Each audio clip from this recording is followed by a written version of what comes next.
Hello, hello, it is I, Julian Greystoke, and this is Tendy, and we are here with another book review. Hi, Tendy. I left the ferrets out extra long just so they could be here for this book review because I know you guys like them so much. Today we are reviewing a book that... Chai. Also, Chai is here. She's trying to go up my pant leg. Today we are reviewing a book that was a request by a longtime viewer and longtime patron of mine who I am certain is excitedly losing their mind right now as we speak because I am finally reviewing this book. It took me a long time to get to it because I do tend to be a mood reader, and I'll tell you right now that this book is not one but two genres that I don't usually reach for. Yes, I keep adjusting the framing of this video. Let's keep going. That book is Winter's Orbit. Let's read the blurb, shall we? While the Iskat Empire has long dominated the system through treaties and political alliances, several planets, including Thea, I just listened to this. I just finished it yesterday, and I've already forgotten how to pronounce things. Even listening to the audiobook doesn't help me. It immediately leaves my brain. Have begun to chafe under Iskat's rule. When tragedy befalls Imperial Prince Tom, yes, they pronounce it Tom, even though it looks like it should be Tam. When tragedy befalls Imperial Prince Tom, his Thean widower Janin is rushed into an arranged marriage with Tom's cousin. Sorry, I think it's pronounced Jinin. You see what I mean about forgetting immediately how things are pronounced? It's a problem. Rushed into an arranged marriage with Tom's cousin, the disreputable Kiem, in a bid to keep the rising hostilities between the two worlds under control. And when it comes to light that Prince Tom's death may not have been an accident, and that Jinin himself may be a suspect, the unlikely pair must overcome their misgivings and learn to trust one another as they navigate the perils of Iskat Court, try to solve a murder, and prevent an interplanetary war, all while dealing with their growing feelings for each other. So, yes, we have a gay space romance today. And let me just start out by saying I barely ever reach for romance, and I reach for sci-fi even less. So this book was a hard sell for me, but my viewer, obviously, they, knew how to do it to get me to read something, and they went onto my Patreon, where they have been a longtime member, and they got onto the Boss Me Around level of Patreon, where you can suggest books for me to review. I cannot vouch for the speed at which they will be reviewed, but they will be reviewed. Unless I nix them, I do have veto power. Anyway, so they went on there and they gave me a bunch of books to read, and this was on the list, and it is one of their favorites. So I didn't even review this on Goodreads because I wanted this review to be the first thing that they see of it. So yes, I'm certain that they are gripping their chair and vibrating with anticipation because they want to know what I thought about one of their all-time favorite books. Did this book convert me to enjoying romance and sci-fi in some beautiful combination thereof? No, I'm sorry. Look, I want to be clear. I want to make one thing abundantly clear. I don't think this is a bad book. I don't think it's a poorly written book. I don't think it's a confusing book. I don't think it's an infuriating book. It is just not a book for me. You had an uphill battle already with two genres I barely reach for, and then this book unfortunately did not elevate it to a point where I was excited to read it. There are definitely elements that I like, and I'll talk about those, but obviously there are also things that just did not work for me, and we will also talk about those. But again, I just want to make it clear that I did not like this book. That does not mean it's a bad book, and I am certain that there are people watching this video right now who would love this book as much as my viewer does. And yes, there is a second book, which I have heard is better, so I feel confident that my patron will also want me to review that one, so there might be more. So, I don't want to spoil too much because I do think that there are people watching this right now who are going to want to go out and pick up this book. So I'm going to try to share what I liked, what I didn't like, without too many spoilers. There might be some mild spoilers, but we're going to keep it to a minimum. Winter's Orbit. Let's go through my usual characters, plot, all that stuff. So let's talk about the characters, and right away this is where the book fell flat for me. The author of this book comes from fan fiction. I was informed by my viewer, and you can tell. Holy shit, you can tell. The characters are archetypes, and for me, they never went past that. They are just two archetypes, and that was a big problem for me, honestly. Like, the characters were fine, especially if you're just looking to read something that's very archetypal and very safe. They were fine, but for me, they were difficult to enjoy. I struggled through majority of the book because we switched between their two POVs, and we'll talk about why I think that's a problem in a minute. But we switched between their two POVs, and I kept forgetting whose POV I was in because their internal voices were the same. Like, yes, their struggles and their personalities are different, but like, if we weren't talking about something that had to do with like their very like archetypal personalities, I forgot who I was with. Even listening to the audiobook. And I want to be clear that the narrator did a good job and gave them each individual accents and everything, but honestly, their voices were the same, which is a problem when you're going to do a POV. I really need to be able to feel strongly whose POV I am in. Like, if I drift off, which happened often in this book, unfortunately, we'll talk about that too. If I drift off and I come back in, I want to be able to tell who I'm with, and I could not a lot of the time. These two, the archetypes, are fairly classic. We've got the introvert and the extrovert. We've got the opposites attract kind of thing going on. The introvert and the extrovert. We've got the hyperactive, talkative man-child, and the hyper-competent but quiet and emotionally closed off one. I would say grumpy sunshine, but it's definitely sunshine and not grumpy, just like emotionally unavailable one. And there are good reasons for that character to be emotionally unavailable, but they were just archetypes, and for me, they never got past that. Only one of them has an external interest that I could see, and that is Jinin, who likes to fight with a quarterstaff, which I think mostly exists because that's a sexy thing for him to do, like be outside in the snow practicing with a quarterstaff. And like, there's a couple of, cute scenes that are created with that. And it does matter for the climax, but barely. But that's his only like other interest. And we are told that Kiem is like a total playboy, and his interests include having sex with a bunch of people. And that's it. Like, what are his interests? I have no idea. He annoyed me. When I could tell that I was in his POV, he actually kind of annoyed me because he was kind of a man-child, and I was just like, can this guy, like, I have a low tolerance for like rich kids who, yeah, sure, they're charming, but they have no survival skills whatsoever, and that's basically him. Like, they do get into a situation where they have to like survive in the wilderness kind of, and he knows like how to find the supplies on the spaceship that they crash in for wilderness survival. But that's about it. And I get that he's the sunshine one, but I really wish he had a little bit more going on. Like, he is no thoughts, head empty a lot. And if you find that cute and charming, then you'll enjoy this. But I did not. I was just like, somebody please, where is his minder? The man needs supervision. And I was really hoping that it would come around to, like it did a little bit, like one of his actual skills is supposed to be talking with people and like being a good politician, sort of manipulating people by being very charming, and he kind of does that, but not to the extent that I was really hoping. I was really hoping that we would see him at the end use those abilities to talk to people and win people over and charm them as part of the climax to really succeed. And he not really.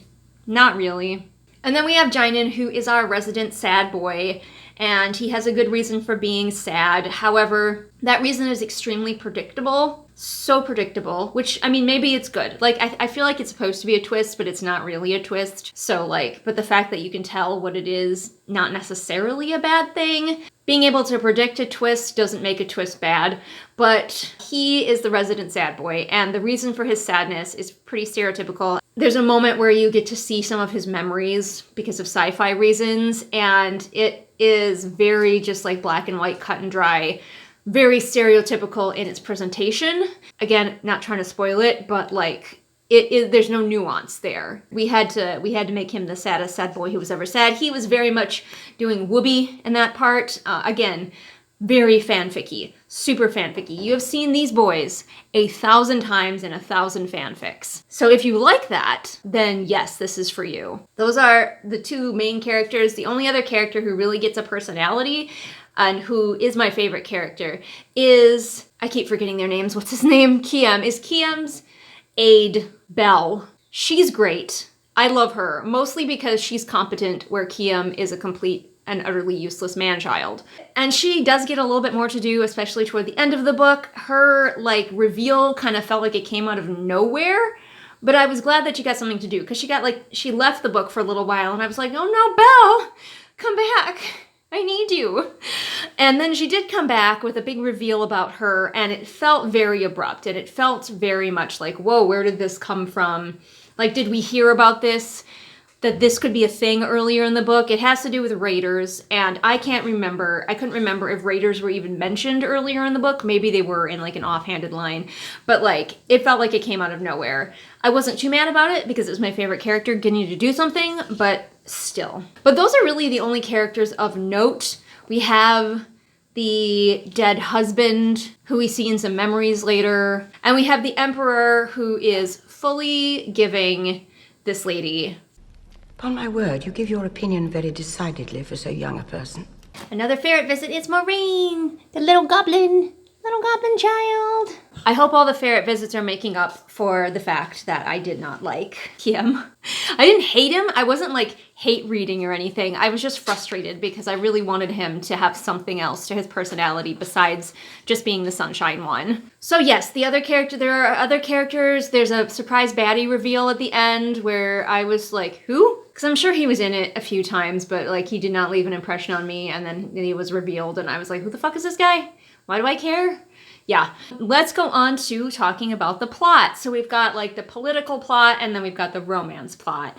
And both of them kind of fell flat for me. The romance plot, you will love the romance plot if you like the trope of two characters who could just be happy if they would fucking communicate. I wanted to strangle them. I was like one conversation. It wasn't even like it would have been that difficult of a conversation. Like, they didn't dislike each other. This was a bit insta-lovey. It was insta-love on both of their sides because we were in their POVs. The romance moved very quickly for me, but neither of them knew it because they would not fucking communicate. And like, there's all kinds of reasons that they don't communicate. I'm not saying the book doesn't give them reasons, but it's still one of my least favorite tropes. And one of the big things that I wanted to mention, because you might be like, well, Julian, characters not communicating is kind of a major point of your fantasy romance, The Wolf and the Hawk. Yes, but here's the thing. I only give you one point of view, so you don't know why the other character won't communicate. And you're looking at it through the point of view of a character who's, you're filtering it through her thoughts and her ideas already, and both of you and she are wondering, why won't he communicate? In this book, I think a major problem for me was that we got both POVs. So we saw how easy it would be for either of them to communicate if either of them tried. But instead, we spend the entire time in both of their POVs with both of them just making assumptions about each other and refusing to communicate because they just assume the other one doesn't want to. And like, it makes more sense from Jainen's point of view to do that. But Kiem, we keep insisting that he's so good at talking to people, and then in his own head, he's like, oh, I'm bad at talking to people, I'm bad at talking to people, but the only person he's bad at talking to is Jainen, and that's just for the plot.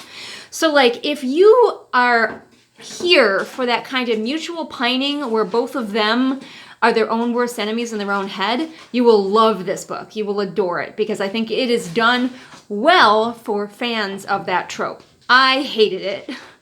I just wanted to smack both their heads together, And that's not because it was poorly written or badly done. It's just that is a trope that I don't like. So mainly that's happening with the two of them, is just like failing to communicate over and over again and making assumptions about each other in their own heads. And if we'd only had one POV, it would have been easier for me to swallow, but we see both of them. So we can see how easy it would be if one of them would just fucking talk to the other one, start a fucking conversation instead of being like, oh, he doesn't like me. Oh, I said the wrong thing. I made him mad. Stop it. Then we have the political plot happening, and I also don't like political plots. So that was another reason that this book wasn't for me, unfortunately. And like, I tuned out of most of it. Like, I understand what was going on because the political plot was very simple, because this is mostly a romance book. So the political plot was very easy to zone out of, come back into, and feel like I hadn't missed anything. And I'm gonna fully say that I zoned out a lot listening to this book, and that doesn't happen to me. Like, I'm a good audiobook listener. If the book is at all holding my interest, I don't zone out. I'm usually pretty focused on it. The world around me is what I'm zoning out on. And I'm just working in autopilot, doing my job in autopilot, living in the world of the book. But I zoned out of this so much. It just didn't hold my interest. It just didn't. And I kept, zoning back in, and I could figure out what was going on. I guess to the author's credit, I never felt lost when I zoned back in, but it was really hard to concentrate. Like, anything would set me off thinking about something else, my own books, what I was going to eat later. It just didn't hold my interest because I wasn't really into the romance plot, and I definitely wasn't into the political plot. I wish I could say differently. I wish I could say that I loved this, but I was bored most of the time, and that's sad. And I will say again, I just want to reiterate that if you like the elements that this book is doing, they are done well. For fans of those elements, I would say they're done extremely well. If you like this kind of gay fan fiction, you will love this book. I don't. One of the things that I noticed is that this book is very cutesy, very twee, very sweet. Like, it is 100% giving men written by women. And not in the like ogling way, but in the way that like I could literally see myself swapping these two guys out for two women, and I would not be able to tell the difference. And like, for some people that's a feature, not a bug, but for me, they didn't feel like two gay men. One of them is bi, but you know what I mean. To be clear, I do not know the gender of the author. I tried to find out, but they don't have their pronouns on anything. So I'm just gonna use they, them. But it's the vibe is there of the sort of story that women write about gay men. It's very sweet. It's very sanitized. It is just so precious, and it rotted my teeth out of my head with the sweetness. There wasn't anything. There was no edge. There was no bite. It was just adorable sweetness. And yes, we do need those kind of stories for queer couples. We do need those kind of stories. But they didn't feel real to me. There is very little sex. They don't ogle each other really. Like, they find each other handsome occasionally, but there's not the kind of thirsting that we're used to from a lot of romance books. And on the one hand, that was good, but on the other hand, it made them less believable for me. And they do eventually, I think, have sex, but it is very like fade to black.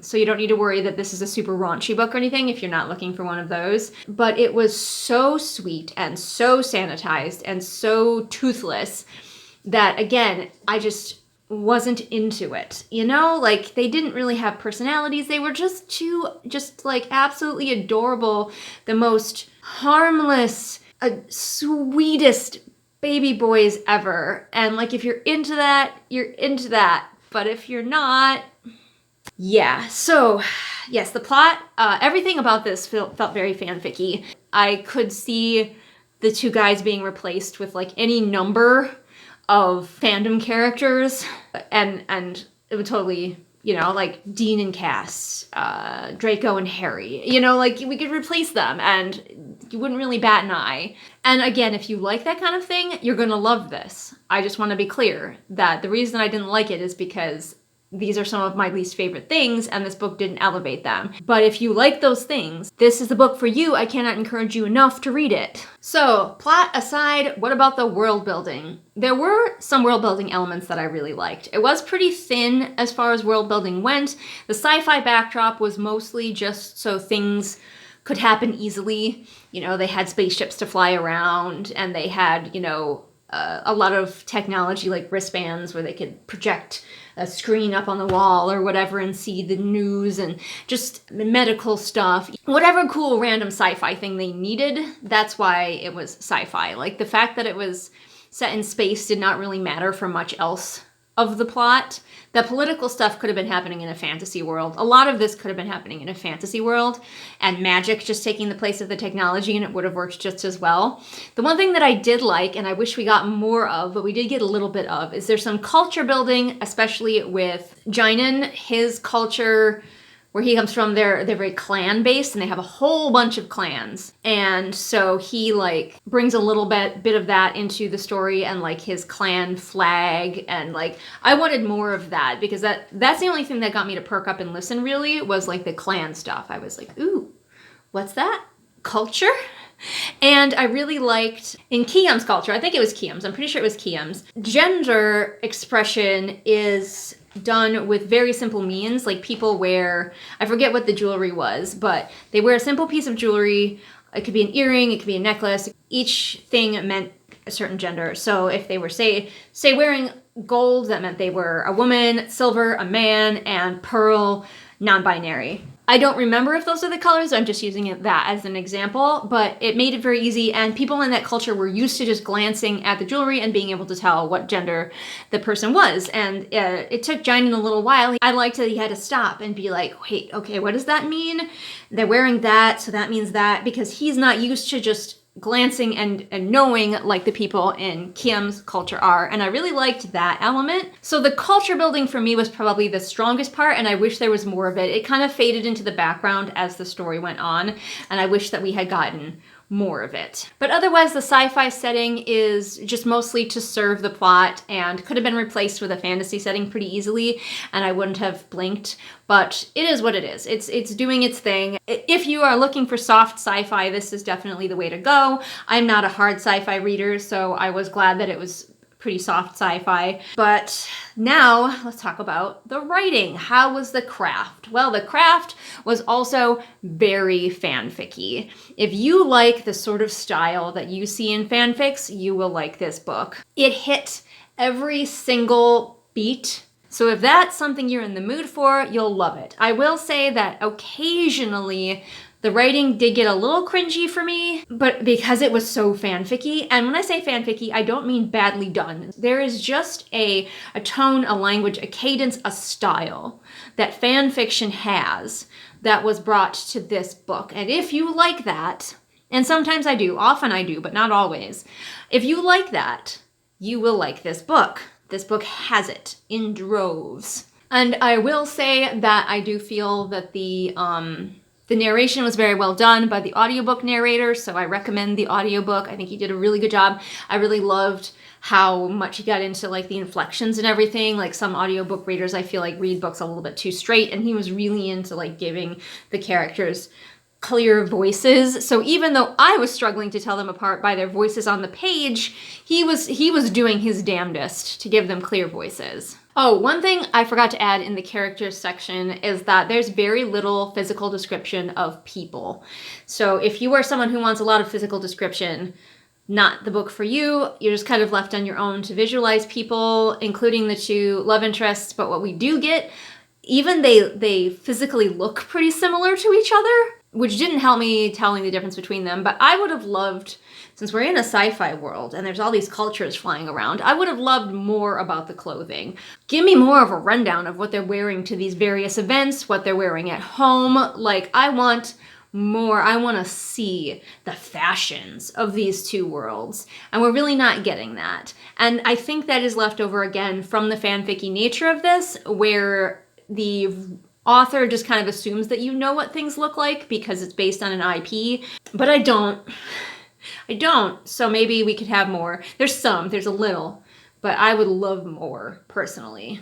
But I think I am going to end here because I have been talking for half an hour and the ferrets need to be put away. They're already probably falling asleep in places where I now have to find them. Thank you so much for joining me today. I hope that my viewer is not too disappointed that I didn't love it. As I keep reiterating, for the right person, it's gonna be a 10 out of 10, 1,000%. I'm just not the right person.